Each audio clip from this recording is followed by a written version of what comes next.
My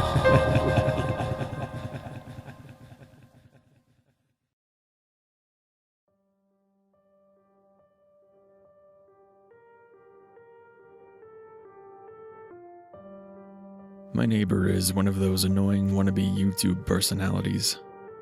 Over the years, I've seen him cough out cinnamon, lay flat on the hood of his car as it slowly creeps down the driveway, and douse himself in lukewarm water, all while screaming epic win, epic fail, or fuck, epic maintenance of the status quo for all I know. It can get tiring to watch him go about his shenanigans in the pursuit of viral fame. So when he knocked on my door the other day, told me he was going away for a few weeks, and asked that I get his mail, honestly, it was a relief. I can't explain the peace of mind I had knowing I didn't have to brace myself for any of his stupidity for a while. I was always afraid his stunts would wind up bleeding over into my life. Things were pretty normal for the first couple of days. He received a few bills, a bit of spam, and what I could only assume was a birthday card. Then, one evening, I got home to find a cardboard box waiting on his front porch.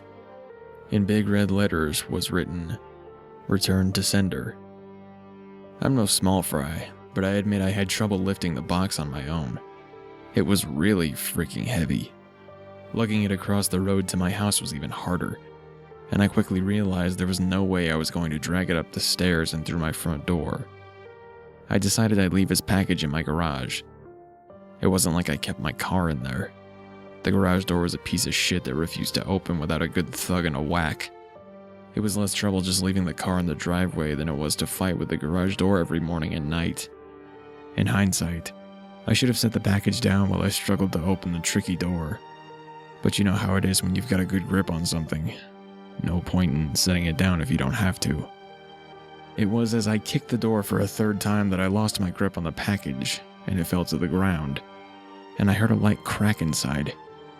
Shit, I cursed. I hoped I hadn't broken anything important, but figured I just wouldn't tell my neighbor about it and let him assume the break happened en route.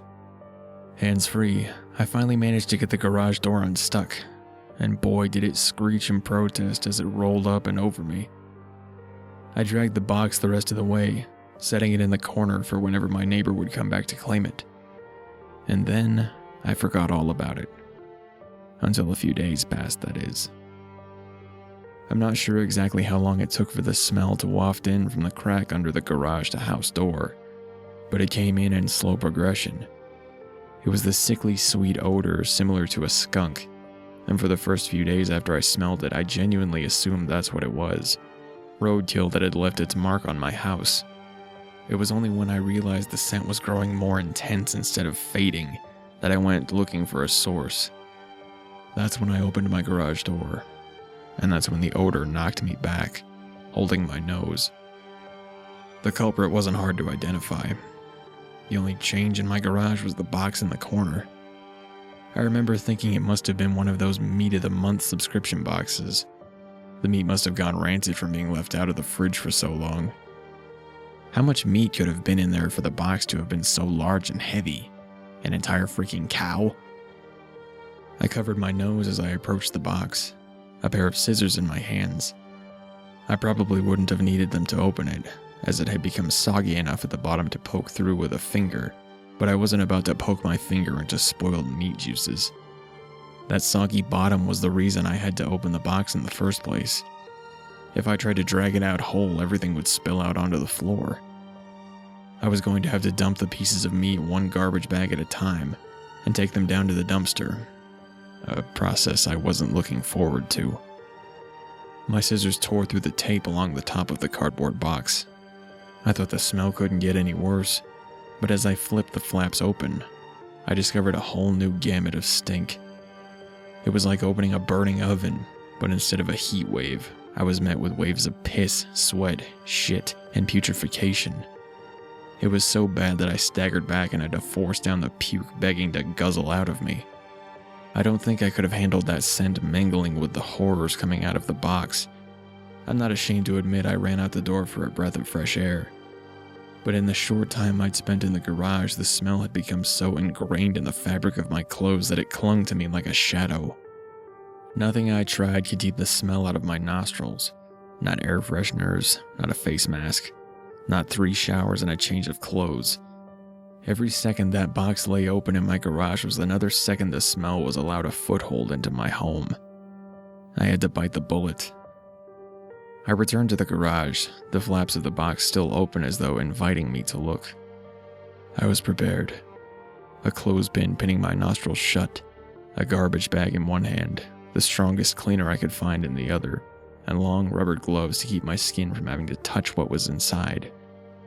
But as it turned out, I needed none of those things. I wouldn't have to touch or clean the contents of the box. I would only have to suffer the nightmares every night. You see, there was meat in that box, but it didn't come from a cow or a pig. No, it was worse than that. It was my neighbor. Dead. Still in one piece, but dead. I called the cops, and naturally they took me in for interrogation. It's kind of hard not to suspect the man with a corpse in his garage after all. Thankfully, they soon realized I wasn't involved. My DNA might have been all over that box.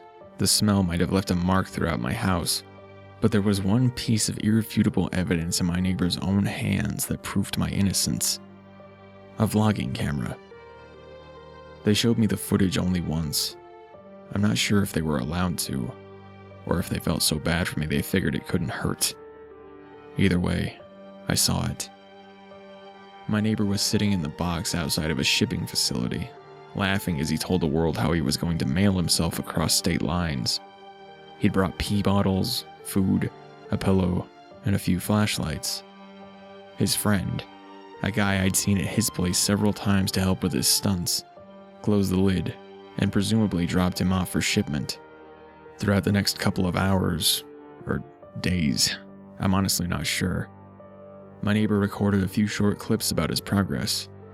I think I'm in a truck now. I can feel it moving. Must be in a warehouse. Pretty warm in here. Still got plenty of food. That kind of stuff. And then, on the last entry, the box toppled over.